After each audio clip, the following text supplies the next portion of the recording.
Oi, pessoal, tudo bem? Eu sou Rosana Jatobá. É um prazer ter a sua companhia durante essas conversas que eu estou mediando sobre inovação com convidados muito especiais aqui do nosso festival. O nosso próximo convidado é o líder da Voith Paper na América do Sul, Hjalmar Fugman. Seja muito bem-vindo, Hjalmar, ao nosso festival. Que prazer recebê-lo aqui, tudo bem? Muito obrigado, Rosana. O prazer é todo meu. Tudo bem comigo e contigo? Tudo jóia. E Almar, quando a gente fala em inovação, a gente pensa imediatamente numa empresa sólida que constituiu um time de pessoas qualificadas e capacitadas, entende inovação como algo estanque, que pertence ali a um determinado grupo. Essa concepção está longe de ser a concepção real da coisa, né? Eu concordo, Rosana. No final das contas, eu acho que esse é um dos erros mais comuns que a gente faz, né? Uhum. Quando a gente pensa em inovação, a gente pensa logo naquele pessoal de jaleco branco, olhando no microscópio, ou aquela pessoa desenvolvendo algum código para um novo app que a gente vai passar a usar no futuro. Mas no final das contas, a inovação é algo muito mais democrático e muito mais amplo. A inovação ela tem que fazer parte de todas as áreas da empresa, de todas as áreas da sociedade. Então, nós temos sim a responsabilidade formal na área de P&D, em outras áreas específicas da companhia, mas a inovação ela só prospera quando existe realmente esse espírito permeando todas as áreas da empresa e da sociedade. Então, ela é e deve ser um tema para todo mundo. Essa concepção da inovação como elemento que se espraia, que penetra por todos os poros, é algo novo ou foi algo que foi sendo construído ao longo dos anos? No final das contas, é um conceito bastante simples, né? Às vezes a gente até se choca com a simplicidade das coisas. Uhum. Mas eu acho que houve esse movimento pela especialização da inovação e a gente perdeu um pouquinho de vista que ela faz parte da vida de todo mundo, né? Nós, na vida pessoal, inovamos em casa, com a família e dentro do trabalho também. Então, no final das contas, eu diria que é mais uma volta àquilo que ela efetivamente é, a essência da inovação, que é algo que é inerente a todo ser humano. E está muito vinculado ainda ao aspecto apenas tecnológico, né? Aqueles gênios que têm ideias incríveis depois de horas de estudo ou que se debruçam sobre um determinado tema, somente essas pessoas são capazes de inovar. Quando a gente sabe que inovação também é sobre pessoas. Fato. Na realidade, isso também é um tema bastante importante da gente lembrar, que a inovação, no fim do dia, é de pessoas para pessoas, né? Então, Uhum. quando a gente pensa na inovação como um processo, nós temos que ter, antes de mais nada, foco, né? Tem uma citação que eu gosto bastante daquele desenho da Disney, da Alice, e o Hum. gato fala para ela, se você não sabe para onde quer ir, qualquer caminho serve, né? Mas a pergunta é, serve de verdade? Né? Então, o foco na inovação é essencial, principalmente porque existem tantas tecnologias e tantas vertentes que a gente corre o risco de se perder no meio do caminho, né? Então, quando a gente fala de tecnologias como 5G, como inteligência artificial, realidade aumentada, gêmeos digitais, computação quântica e tantas outras tecnologias, a gente esquece que, no final das contas, elas são meios através dos quais a gente atinge a inovação, né? Mas elas não são a inovação em si, elas nos permitem avançar com as nossas soluções para outros caminhos, né? Mas, no final das contas, Rosana, a questão é que todas essas inovações, elas têm como objetivo transformar a vida das pessoas para melhor, né? Então, Uhum. um exemplo pode ser a computação quântica, que tanta gente fala. Uma das grandes aplicações que se espera dela é conseguir acelerar o desenvolvimento de novas medicações. Então, ela é o meio para a gente atingir medicação, para a gente atingir mais qualidade de vida, atingir mais longevidade à população humana. Então, e aí que entra o elemento humano, né? Quando a gente fala de métodos como design thinking, por exemplo, a Uhum. gente tem aquela questão das personas, né? Vamos imaginar agora essa pessoa, o que ela precisa, quais são as necessidades, quais são os sofrimentos, os desafios que ela enfrenta. Isso, na realidade, nada mais é do que nos lembrar quem é o destinatário final da nossa inovação. E são as pessoas, né? A inovação, ela visa, no fim do dia, fazer da nossa vida uma vida melhor. Talvez por isso resida a explicação do fracasso de 80% das startups, que focam em soluções e deixam de focar no problema para atender exatamente às necessidades das pessoas. É verdade, Rosana. E é interessante porque você vê várias iterações de tecnologia passando, né? Então, alguns anos Uhum. atrás, a gente procurava resolver todos os problemas da vida com drones. Depois, a gente passou a tentar resolver os problemas com gêmeos digitais e assim por diante. Então, é importante entender que a tecnologia ela é uma habilitadora, mas ela não é o fim em si da inovação. Qualquer país pode inovar, Yalmar. O Brasil, por exemplo, está apto para isso, porque também quando se fala em inovação, você pensa logo naqueles polos mais desenvolvidos, né? Japão, Israel, Estados Unidos. Mas isso, a capacidade de inovar, é inerente a qualquer cultura, a qualquer povo? Ela é inerente ao ser humano, né? Eu acho que com certeza todos podem inovar. Eu acho que uma das características brasileiras que mais são fascinantes é justamente a nossa criatividade. E eu vejo isso, na verdade, até como um diferencial em relação a outras formatações de cultura. Nós somos, por natureza, ágeis e flexíveis e criativos. Então, com certeza, o Brasil pode inovar. Existem polos e hubs de inovação muito legais no Brasil. No final das contas, também é muita questão de foco, da junção entre governo, iniciativa privada, universidades, para a gente criar esse ambiente de inovação. Mas, com certeza, o Brasil tem muito potencial quando a gente fala de inovação. Você mencionou uma coisa interessante, que é a participação do poder público também investindo em ciência, em tecnologia. Infelizmente, a gente não vê muito isso aqui no nosso país. Talvez o setor privado, então, precise assumir de fato o protagonismo nessa jornada de inovação, né, Yalmar? Eu concordo, Rosana. E é interessante porque muitas vezes existem correntes que defendem, primeiro um Estado mais amplo, depois um Estado reduzido. E o fato é que, quando a gente pensa num Estado mais reduzido, isso significa que os temas da sociedade precisam ser resolvidos pela sociedade como um todo. E aí entram as empresas, aí entram as universidades, aí entram as pessoas para cumprir esse papel. Então, a inovação certamente ela carece de regulamentação e de ajuda do governo, mas a gente realmente não pode terceirizar ou empurrar a responsabilidade da inovação como se fosse algo exclusivamente do governo. E como é que está o Brasil nesse aspecto? Você sente que o empresariado, a iniciativa privada, de alguma maneira anseia por criar um ambiente mais inovador nas suas empresas? Com certeza, com certeza. Na verdade, tem tanta coisa muito legal acontecendo no Brasil, Rosana. É, Uhum. o nosso setor de papel e celulose é um deles, né? Então, a gente tem muito investimento, inovação, a gente tem um material riquíssimo quando a gente fala das nossas florestas, quando a gente fala, do papel em si, e muitas empresas realmente têm focado recursos e tempo para conseguir levar o desenvolvimento adiante. Você quer compartilhar com a gente alguma iniciativa de inovação no seu setor de papel e celulose? Algo que chama a sua atenção, que, digamos assim, é a menina dos seus olhos? Poxa vida. Vamos falar assim.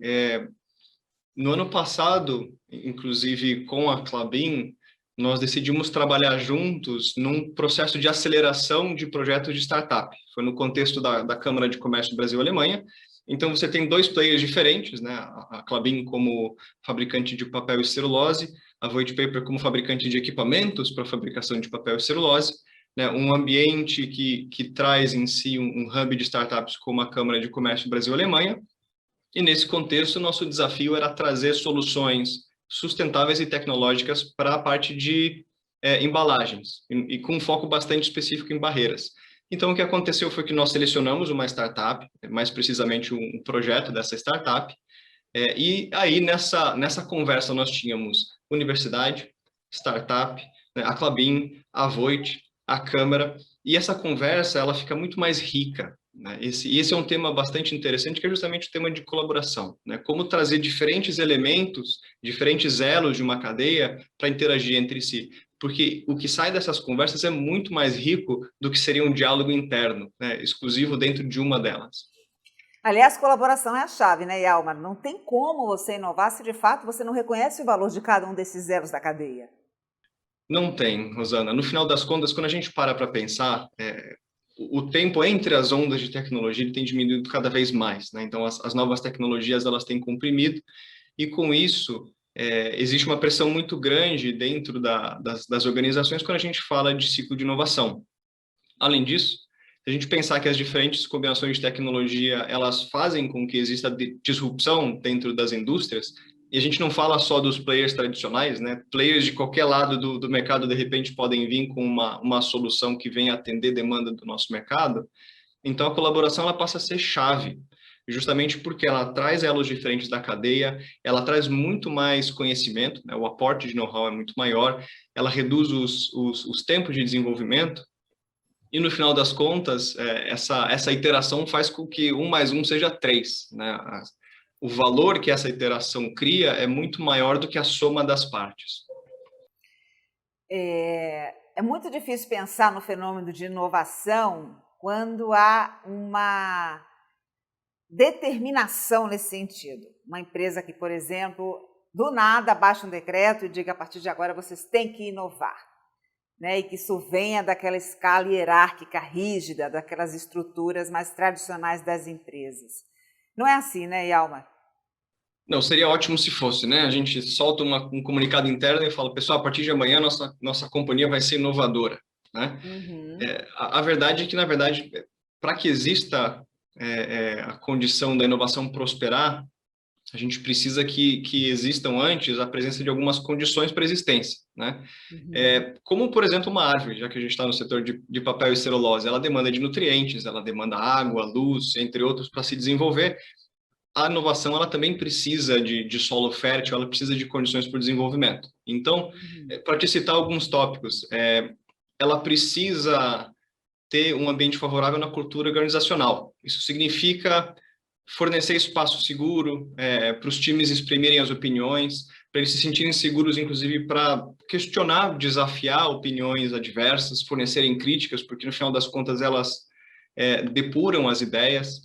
Ela significa criar vez e oportunidade para todo mundo, abraçar e aprender os erros, que é uma coisa bastante difícil. Nós como organizações, a gente não gosta do erro, né? A gente procura manter distância dele dentro de uma visão mais clássica, mas no final das contas, a única forma de aprender e aprender rápido é errando rápido, né? Então a gente erra, a gente aprende e a próxima iteração já é uma iteração melhor. E esses são elementos que precisam estar presentes dentro da cultura para que exista realmente um ambiente onde as pessoas se sentem à vontade. Lembrando que inovação não é só na área de P&D, né? Lá na área de manutenção das máquinas, no chão de fábrica, lá no pessoal da controladoria de finanças, a inovação precisa estar dentro de todos esses lugares, né? E para isso a cultura é muito importante. Além disso, Rosana, é importante também fornecer ferramentas, né? Quando a gente pensa dentro do processo de inovação, existe a parte da cultura, sim, mas também existe a capacitação, né? Também existem as ferramentas em termos de processo que servem como base para o pessoal conseguir inovar, né? Mais uma vez, não é só dar ordem, então tem todo um processo de levar as pessoas a conhecer métodos de desenvolvimento, capacitar as pessoas, por exemplo, em assuntos digitais, né? No nosso setor de papel e celulose, o tema de adoção digital é razoavelmente recente em muitas frentes. Então, como que a gente traduz esse universo do analógico para o digital, né? Como que a gente espera que as pessoas simplesmente acordem querendo pensar em digital? Existe a necessidade da gente trazer o nosso pessoal para lá. E, mais uma vez, esse é um requisito para a inovação. A gente está capacitando o nosso pessoal para pensar e para ter consciência das ferramentas que a gente tem. Então, são alguns exemplos do que nós precisamos ter quando a gente fala do ambiente de inovação, né? E não é apertar um botão, é bastante trabalho. E um processo no qual não se pode ter medo de errar. Você precisa estar o tempo todo disposto, ter apetite pelo risco, né? E reconhecer, olha, não foi dessa vez, não deu certo, mas quando você tem planejamento, disciplina, está focado em solucionar determinado problema, numa melhoria contínua de processos, me parece que a inovação vem, né?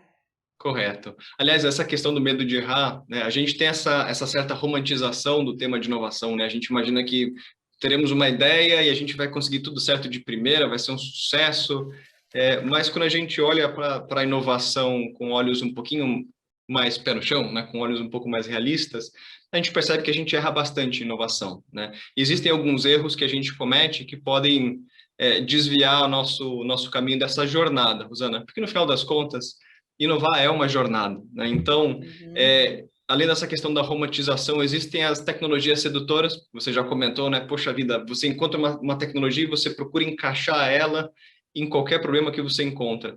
Ou você desenvolve um certo apego pela sua ideia, né? E aí você tem dificuldade em deixar a sua ideia ir, ainda que exista uma ideia melhor que o grupo traz.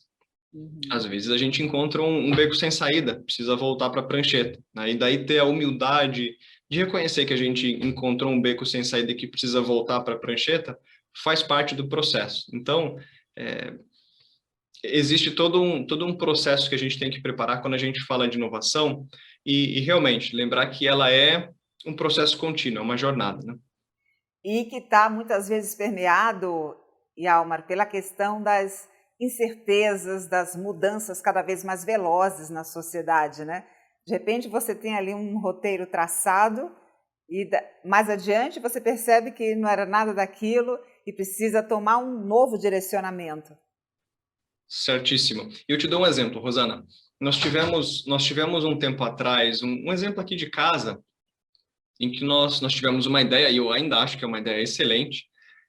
Imagine o seguinte, dentro do processo de fabricação de papel de embalagem, o papel ele tem um índice de reciclagem bastante alto no Brasil, né? E é muito comum que o papel, depois que você usa, o papelão ele volta de volta para se tornar novo papel, né? Papel usado, a gente chama ele de OCC, se chama Old Corrugated Container. Então, você coleta esse OCC para que você jogue de volta na mistura e ele passa a ser, mais uma vez, uma caixa, né? Então, inclusive, isso casa muito bem com o tema de economia circular e sustentabilidade que a gente vem falando.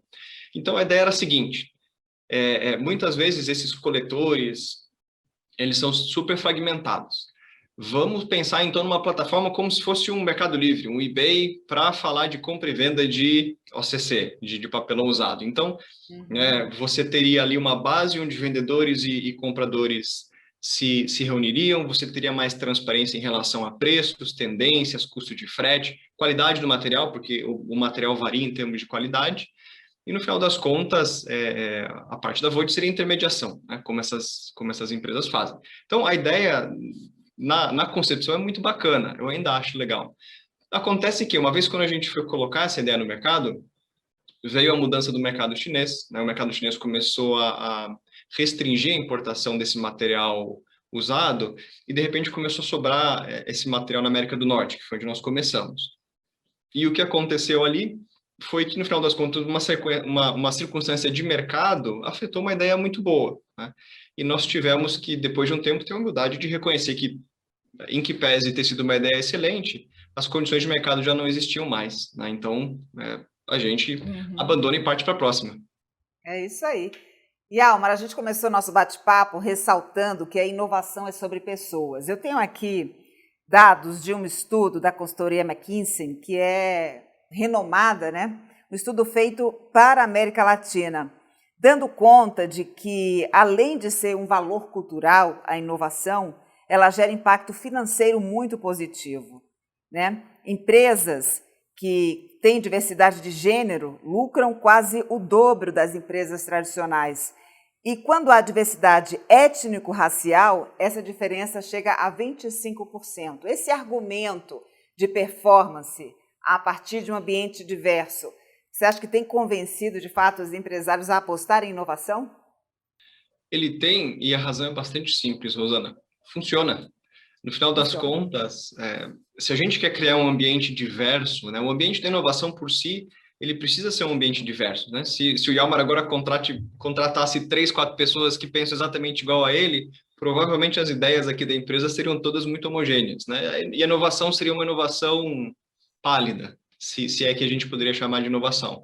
Então, talvez um dos catalisadores mais potentes quando a gente fala não só da inovação, quando a gente pensa em soluções, mas inclusive inovação em termos de ambiente, é sem sombra de dúvida o tema de diversidade e inclusão, seja ela de gênero, seja ela racial, qualquer tipo de diversidade é muito bem-vinda quando a gente fala em criar o novo. Yalmar, adorei nossa conversa, fluiu, né? Foi algo que veio de forma muito orgânica, você trouxe para a gente elementos interessantes e pontos muito importantes de reflexão nessa nossa jornada de inovar com propósito. Muito obrigada e eu te espero numa nova oportunidade. Combinadíssimo. Eu que agradeço mais uma vez a oportunidade. Inovação e sustentabilidade são temas fascinantes, né, gente? Olha, eles continuam presentes aqui nas nossas próximas conversas, por isso fique com a gente que eu volto em instantes.